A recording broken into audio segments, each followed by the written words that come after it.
আসসালামু আলাইকুম এভরিওয়ান, সবাই কেমন আছো? আশা করছি ভালো আছো। তো আমি সকাল সকাল চলে আসলাম। তো শুভ সকাল। আজকে আমার বেশ কিছু কাজ আছে, তো সেগুলাই করব। আর এর জন্য চটজলদি যেভাবে রান্না টান্না করে খাওয়া দাওয়া শেষ করা যায় সেটাই ট্রাই করতেছি। আজকে একদম ঝটপট রান্না করব সকাল থেকে রাত অবধি। তো সকাল সকাল শুরু করে দিলাম। এখানে হচ্ছে একটা ফ্রাই প্যান বসিয়ে তার মধ্যে পেঁয়াজ মরিচটা করে নিয়েছি, একটু ভাজা ভাজা করে নিয়ে তার মধ্যে হচ্ছে বেগুন কেটে রেখেছিলাম একটু লম্বাটে করে। তারপর বেগুনটাকে একদম ভাজি করে নিলাম। আর আমার মেয়ে আজকে বলছিল মা বেগুন ভাজি খাবো, তো ওর ইচ্ছা মতো ওর কথা ভেবে আমি আজকে সকালে বেগুন ভাজি আর হচ্ছে রুটিটা করে নিলাম। রুটি দিয়ে বেগুন ভাজি দিয়ে খেতে তো সব সময় মজা লাগে। আর ছোট সময় আমাদের মা খালারা হতো সকালের দিকে বেগুন ভাজা আলু ভাজা রুটি এটা দিয়ে বেশি আমাদের নাস্তা দিত আর কি, বা নাস্তা করাতো। তো এই তো ফুলকো ফুলকো রেডি, রুটি একদম রেডি হয়ে গেছে। তো রুটিগুলোকে আমি ভালোভাবে ভেজে নিব, আর একটু কড়া করে ভাজলে আমার রুটিগুলো খেতে ভালো লাগে। তো এখানে রুটি ভাজা হচ্ছে, সুন্দর করে রুটিগুলোকে ভেজে নিচ্ছি।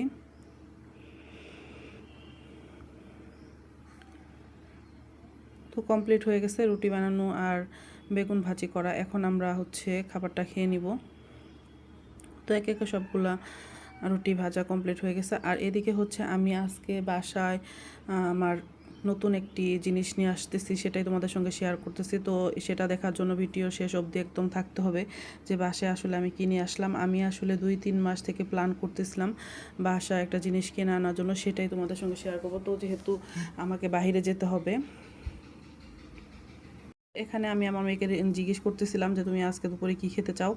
তো আমি বললাম যে ভাত রান্না করব নাকি অন্য কিছু রান্না করব। তো আমার মেয়ে বলল যে মা আজকে খিচুড়ি রান্না করো। তো কালকের হচ্ছে অনেকগুলো গরুর মাংস তরকারি ছিল ফ্রিজে রান্না করা।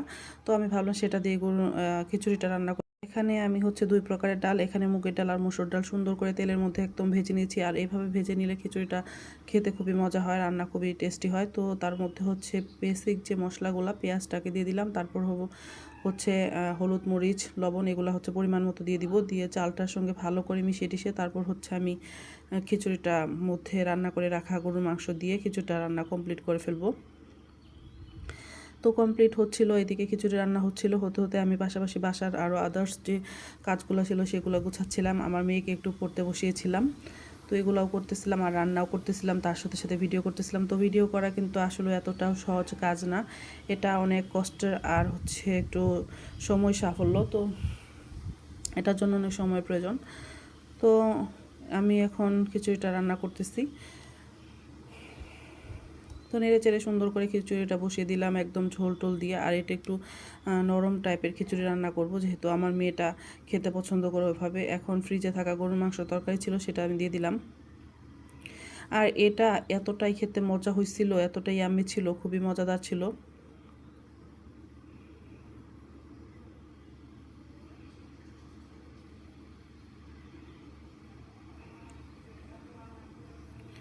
তো আমার খিচুড়িটা রান্না কমপ্লিট হয়ে গেছে, এরপর হচ্ছে খাওয়ার পালা। তো আমি এখানে জাস্ট একটা শসার সালাদ রেডি করে নিয়েছিলাম, আর খেতে এত মজা ছিল। তো যেটা বলছিলাম, আমি আসলে 2-3 মাস থেকে প্ল্যান করতেছিলাম বাসার জন্য একটা ফ্রিজ নিব, যেহেতু আমার একটা অলরেডি একটা ডিপ ফ্রিজ আর একদম ছোট সংসার, যেহেতু যখন শুরু করেছিলাম তখন একদম ছোট একটা ফ্রিজ কিনেছিলাম, ভেবেছিলাম যে এটা দিয়ে হয়তো বা আমাদের হয়ে যাবে। কিন্তু যখন এখন আমার সংসারটা দিনে দিনে বড় হচ্ছে, তো এটা দিয়ে আর আমাদের হচ্ছে না। তো আমি বলতেছিলাম যে আমি একটা ফ্রিজ নিব। তো সেজন্য আমি চলে গিয়েছিলাম হচ্ছে ওয়ালটন শোরুমে।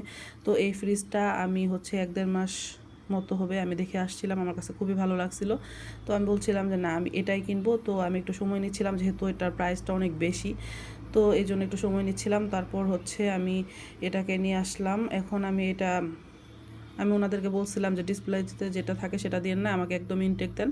তো শোরুম থেকে ওনারা হচ্ছে গোডাউন থেকে নিয়ে আসলো, নিয়ে আসার পর এটাকে একটু চেক দিচ্ছে যে সব কিছু ওকে আছে কিনা, তারপর এটাকে বাসায় নিয়ে আসা হবে। আর যেহেতু আমার হাজব্যান্ড সে খুব ব্যস্ত মানুষ, সে সময় দিতে পারে নাই, টোটালি আমাকেই কিনতে হয়েছে, আমাকে বাসা আনতে হয়েছে। এটা হচ্ছে আমার পুরনো ফ্রিজটা, আমার সংসার জীবনের শুরুর দিকে কেনা। তো এটার সাথে আমার অনেক স্মৃতি মায়া জড়িয়ে আছে। এটাকে এখন আমি বিক্রি করে দেবো। আর এদিকে সন্ধ্যার দিকে হচ্ছে আমার ছোট ভাই বা আমার ছোট বোনের হাজব্যান্ড, যেটাই বলতে পারো, আমি ওকে আমার ছোটো ভাই মনে করি, ও বাসায় আসছে। তো আমার মেয়ের জন্য অনেক কিছু আনছে, সেগুলো তোমাদের সঙ্গে শেয়ার করলাম। আর এগুলা পেয়ে তো আমার মেয়ে খুশিতে আত্মহারা। সে ওর মামার সঙ্গে কথা বলা বা সময় দেওয়া বাদ দিয়ে এগুলা নিয়েই মানে ব্যস্ত হয়ে গেছে। তো তো ও এগুলা খাচ্ছিল আর আমি ভিডিও করতেছিলাম। এগুলা খাবারগুলো অনেক টেস্টি ছিল। তো আমার ভিডিও কার কার কাছে কেমন লাগছে অবশ্যই শেয়ার করবা, অ্যান্ড ফ্রেন্ডস অ্যান্ড ফ্যামিলির সাথে অবশ্যই ভিডিওগুলো শেয়ার দিবা। তোমরা টোটালি ভিডিওগুলো শেয়ার দিচ্ছ না। তো আল্লাহ হাফেজ।